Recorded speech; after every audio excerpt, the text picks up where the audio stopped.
Sosok Mega, wanita yang jemput Vina Cirebon sebelum insiden pembunuhan. Satu nama lagi muncul dalam kasus pembunuhan Vina Cirebon dan Eki, yang terjadi pada 8 tahun silam.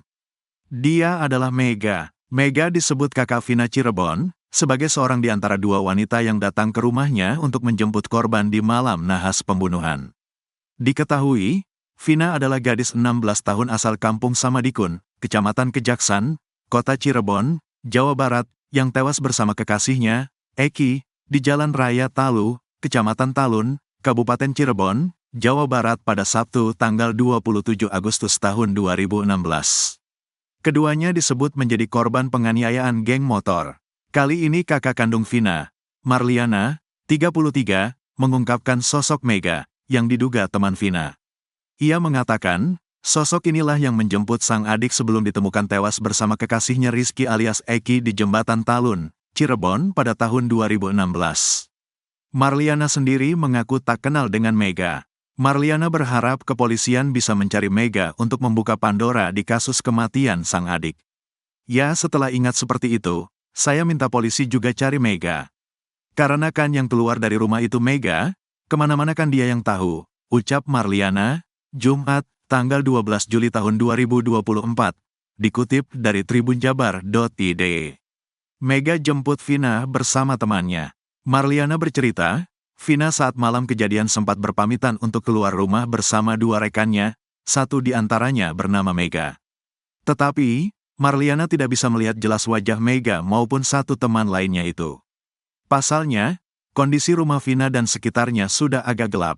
Ia hanya mengungkap ciri-ciri Mega berbadan sedikit gemuk. Sementara, satu rekannya yang lain, berbadan kurus.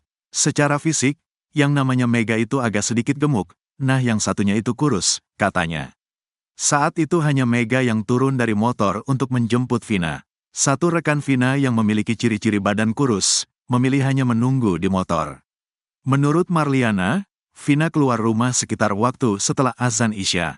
Jadi adik saya itu, malam kejadian, keluar dari rumah seingat saya selesai azan Isya. Dia, adik saya, itu datang ke sini, rumah, sama temannya minta uang. Saya tanya tuh temannya siapa, dia itu bilang temannya itu Mega. Karena yang turun, dari motor, itu cuma satu orang, datang ke rumah saya ini loh. Adik saya cuma bilang kalau temannya itu namanya Mega, ujar Marliana. Marliana tak kenal dengan Mega. Marliana mengaku sempat menanyakan tujuan Vina keluar malam itu, mengingat Eki saat itu berada di Majalengka. Nah saya bilang, kamu malam minggu mau keluar, kan katanya Eki di Majalengka. Terus Vina bilang, ini juga mau ketemuan. Pokoknya keluar dari rumah itu sama Mega, ucapnya. Marliana mengaku tak tahu apakah Mega pernah dihadirkan dalam persidangan. Sebab dirinya mengaku tak kenal dan tak tahu secara pasti wajah dari Mega. Kalau dihadirkan di persidangan, saya gak tahu karena memang saya gak kenal Mega dan teman-teman Vina di luar sana, ujarnya. Di sisi lain, ayah Eki, Ibtu Rudiana, akhir-akhir ini juga banyak didesak untuk muncul ke publik. Pasalnya, satu di antara terduga pelaku, yakni Pegi Setiawan, kini telah bebas dari status tersangka dalam kasus pembunuhan ini. Kuasa hukum Pegi, Tony RM, menyebut bahwa Ibtu Rudiana sebagai saksi kunci dalam kasus ini. Bagi saya Ibtu Rudiana itu saksi kunci, ya. Jadi Ibtu Rudiana ini, yang pada saat diamankan pelaku itu kan oleh Rudiana, ya, kata Tony dalam acara Kompas Malam dilansir YouTube Kompas TV, Jumat, tanggal 12 Juli tahun 2024. Itu tertuang, baik di dalam BAP, berita acara pemeriksaan, maupun di dalam 3 putusan pengadilan atas nama 8 terpidana mengakui dalam kesaksiannya itu, ialah yang mengamankan, ialah yang menginterogasi. Kemudian pada tanggal 31 Agustus 2016, setelah diamankan, diinterogasi itu, ya, kemudian pukul 18.30 Rudiana membuat LP atau laporan polisi, tuturnya. Setelah membuat laporan, kata Tony, sosok yang pertama kali diperiksa adalah Rudiana. Di situ ayah Eki ditanya oleh penyidik soal identitas para pelaku pembunuhan tersebut dan dirinya menyodorkan 11 nama. Rudiana di situ menjawab bahwa adapun kan para pelaku itu identitasnya sebagai berikut, 11 orang, lah disebut dari Eko Ramadhani terus sampai akhirnya Pegi alias Perong yang terakhir. Nah, 11 orang itu yang disebut, 3 diantaranya DPO, 8 itu tertangkap, ditangani, ditahan, ungkapnya. Tony pun mempertanyakan dari mana Rudiana mengetahui bahwa 11 orang itu adalah pelaku pembunuhan Vina dan Eki. Bebas dari kasus Vina Cirebon, Peggy dapat hadiah motor, plat nomornya unik.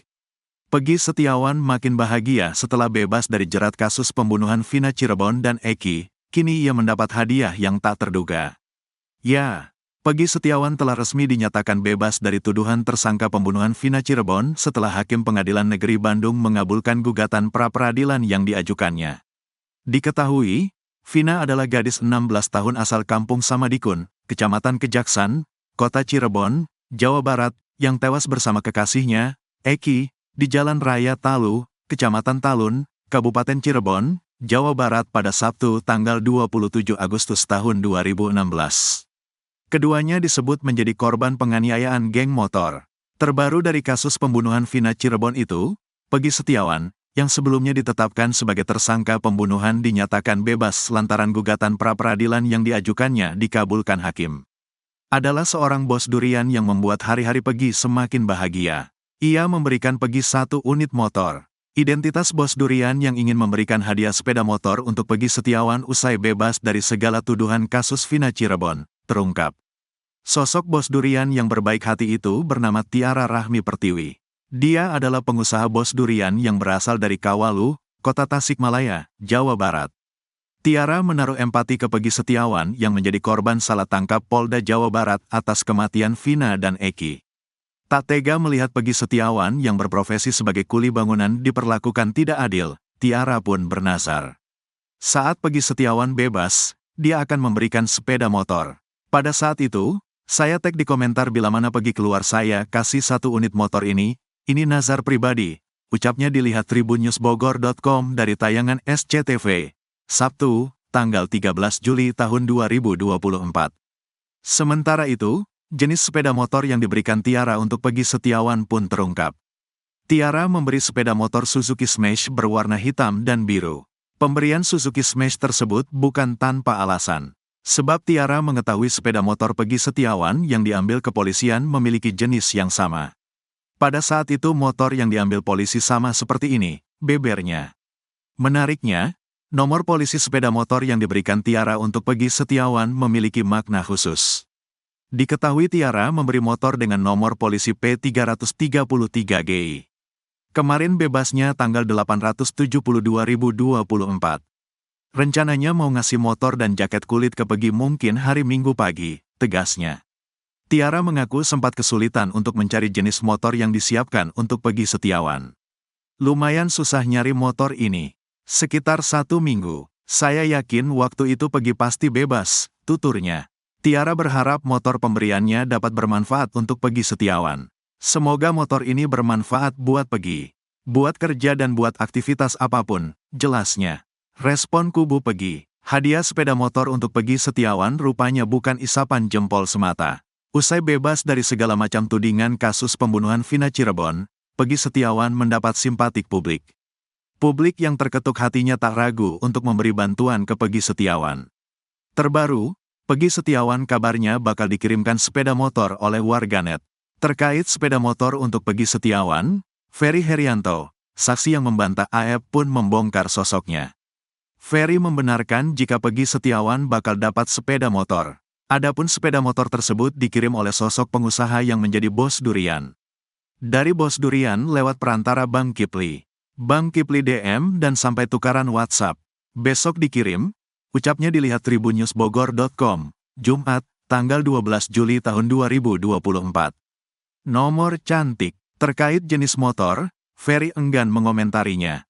Motornya apa? Lihat besok saja. Jangan dilihat mereknya. Tapi yang terpenting adalah pemberiannya dilihat dari keikhlasan dan keridoannya, jelasnya. Menariknya, sepeda motor yang akan diberikan ke Peggy Setiawan sudah memiliki plat nomor cantik. Besok, sudah ada kiriman motor. Platnya P333GI, ungkapnya. Nanti live ya, pas penyerahan motor, sambungnya. Mantan Intel bocorkan sosok Peggy Perong asli. Sebut ada yang melindungi. Informasi sosok Peggy alias Perong yang asli bocor setelah diungkap oleh orang yang disebut mantan Intel. Pegi alias Perong yang asli pun disebutkan kini masih berkeliaran bebas. Sosok ini disebut masih cukup dekat dengan dunia kelompok bermotor atau geng motor. Hal ini diungkap oleh salah satu kuasa hukum Pegi Setiawan, Marwan Iswandi. Dia mengaku mendapat telepon dari seseorang yang tidak dia sebutkan namanya. Saya mendapat telepon pagi-pagi dari salah seorang, gak usah saya sebut ya, anggota Intel kah atau apa, yang jelaskan saya mantan anggota juga, kata Marwan Iswandi dikutip dari Kompas TV, Rabu, tanggal 10 Juli tahun 2024. Seseorang yang menghubunginya tersebut menginformasikan soal Pegi alias Perong yang sebenarnya. Dia menyebut bahwa Pegi Setiawan bukanlah orang yang dimaksud. Jadi ada telepon mengatakan, "Bang, sebenarnya Bang, si Pegi yang ditangkap itu menurut informasi bukanlah Pegi Perong," terang Marwan menirukan ucapan si penelepon tersebut. Kemudian dijelaskan soal sosok Pegi alias Perong yang asli. Yang ternyata memang nyata benar adanya ada sosok Pegi alias Perong yang asli. Pegi Perong yang asli ini disebutkan tergabung dalam sebuah kelompok geng motor. Pegi Perong itu memang ada Bang, tapi di geng motor. Saya bilang, tolong kamu dalamin lagi, ujarnya. Namun Marwan mendapat informasi bahwa persatuan geng motor yang di dalamnya ada Pegi alias Perong ini cukup kuat. Sehingga ada dugaan bahwa selama ini Pegi Perong yang asli ini terus disembunyikan oleh kelompok geng motor tersebut. Tapi gini Bang, orang ini mereka ini persatuannya mereka kuat Bang. Tapi yang jelas Pegi Perong itu memang ada. Menurut pengakuan dari orang yang menelepon saya, kata Marwan, Pegi alias Perong yang asli ini juga dikabarkan masih berkeliaran bebas di wilayah Cirebon. Ada di seputaran Cirebon itulah, katanya. Dia pun meminta kepada polisi untuk mencari Pegi alias Perong yang asli ini. Bahkan pihaknya juga siap membantu jika dibutuhkan. Makanya saya bilang agar aparat ini mencari informasi yang sebenar-benarnya, kita kan banyak intelijen kita, kata Marwan. Bahkan saya pun siap sebenarnya kita siap, kita cari sama-sama. Jangan sampai orang yang tidak bersalah dihukum, kasihan, sambung dia. Dia mengaku bahwa dia tidak rela jika pelaku sebenarnya di balik kasus Vina Cirebon ini masih berkeliaran. Saya tidak ikhlas orang yang ngebunuh ini berkeliaran. Saya siap membantu juga kok dengan cara jaringan-jaringan saya, katanya. Saya tidak mengatakan dari Intel atau dari mana. Makanya saya bilangkan karena background saya tentara, ya mungkin adalah teman-teman Intel dan segala macam, kita cari informasi sebenar-benarnya, sambung Marwan. Diketahui, kasus Vina Cirebon ini menjerat kuli bangunan sebagai tersangka yang bernama Pegi Setiawan setelah kasus ini berlalu 8 tahun. Pegi Setiawan ditangkap setelah kasus tahun 2016 itu viral ketika diangkat menjadi film horor. Namun saat dibawa ke sidang pra-peradilan, penetapan tersangka Pegi Setiawan diputus tidak sah oleh Hakim Tunggal Eman Sulaiman di Pengadilan Negeri Bandung. Alhasil Pegi Setiawan yang ditahan Polda Jabar pun kini telah dibebaskan dan kembali ke kampung halaman di Cirebon.